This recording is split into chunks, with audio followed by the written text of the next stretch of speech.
Welcome to பெரியம்மா சமையல். வாங்க, இன்றைக்கி நம்ம மூளை பொரியல் பண்ண போகிறோம். மூளை வந்து ஒரு மூளை வாங்கி கழுவி க்ளீன் பண்ணி வச்சுருக்கோம். ரொம்ப டேஸ்ட்டாகவும் இருக்கும். அதனால் மூளை பொரியல் ஒரு மூளை. அதுக்கு தேவையானது சின்ன வெங்காயம் கொஞ்சமாக கட் பண்ணி வச்சுருக்கோம். இஞ்சி பூண்டு இடித்து எடுத்து வச்சுருக்கோம் 1 ஸ்பூன் அளவுக்கு. அதுக்கு தேவையானது ஜீரகத்தூள் ஒரு அரை ஸ்பூனு, மிளகுத்தூள் ஒரு அரை ஸ்பூனு, காரத்தூள் ஒரு அரை ஸ்பூனு, மஞ்சத்தூள் ஒரு 1/4 டீஸ்பூன் அளவுக்கு, கரம் மசாலா பவுடர் ஒரு 2 சிட்டி அளவுக்கு எடுத்து வச்சுருக்கோம். 2 முட்டை எடுத்து வச்சுருக்கோம். இப்போ அதை எப்படி செய்யலான்னு பார்க்கலாம். இப்போ சட்டி காஞ்சிருச்சு. நல்லெண்ணெய் சேர்த்துக்கலாம். சும்மா ஒரு 2-3 ஸ்பூன் அளவுக்கு போதும் நல்லெண்ணெய் வதங்குற வரைக்கும்.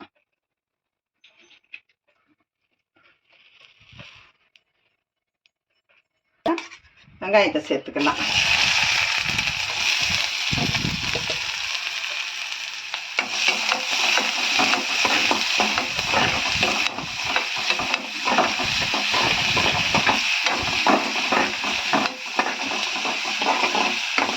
நல்லா கொஞ்சம் சிவக்கிற அளவுக்கு நம்ம வதக்கிடுவோம்.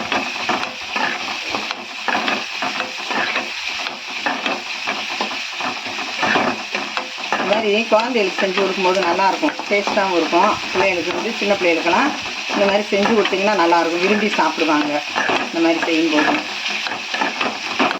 இப்போ இஞ்சி பூண்டு சேர்த்துக்குவோம்.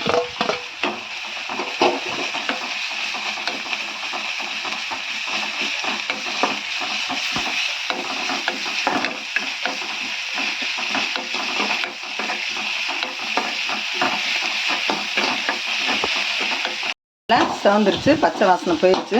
இப்போ மசாலா எல்லாத்தையுமே நம்ம சேர்த்துக்கலாம். அது கூட தீயை குறைச்சி வச்சுக்கலாம்.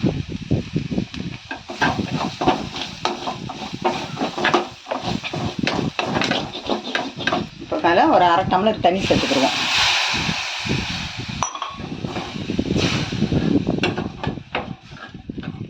தேவையான அளவுக்கு உப்பு போட்டுக்கலாம்.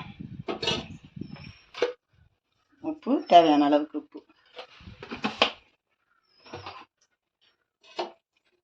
தண்ணி கொதிக்கட்டும். நல்லா இந்த மசாலா கொதிச்சு வரும்போது இது மூளையை கட் பண்ணி சேர்த்துக்கலாம். மூளையை பொடி பொடியாக கட் பண்ணிக்கிட்டோம். இந்த மசாலா நல்லா கொதிக்குது. இப்போ அதில் சேர்த்துக்கலாம். இப்போ தட்டு போட்டு ஒரு 5 நிமிஷம் மூடி போட்டுருவோம். அந்த மூளை நல்லா வெந்து வந்துடும். அதுக்கப்புறம் நம்ம முட்டை சேர்த்துக்கலாம்.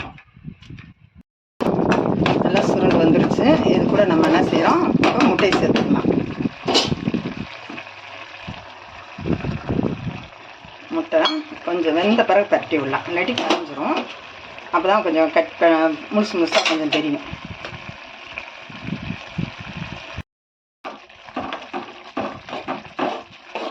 நான் நாட்டுக்கோழி முட்டை போட்டிருக்கேன்.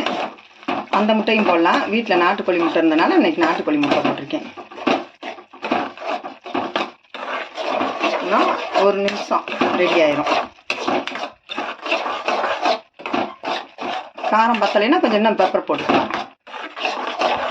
கொஞ்சம் நான் சேர்த்துக்கிறேன். மேலே லாஸ்ட்டில் கொஞ்சம் போடும்போது நல்லாயிருக்கும்.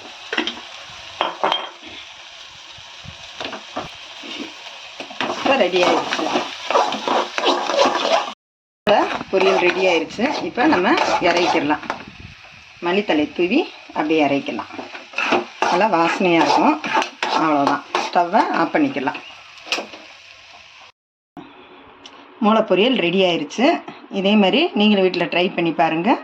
இந்த வீடியோக்கு ஒரு லைக் போட்டுருங்க. பெரியம்மா சமையலுக்கு ஒரு சப்ஸ்கிரைப்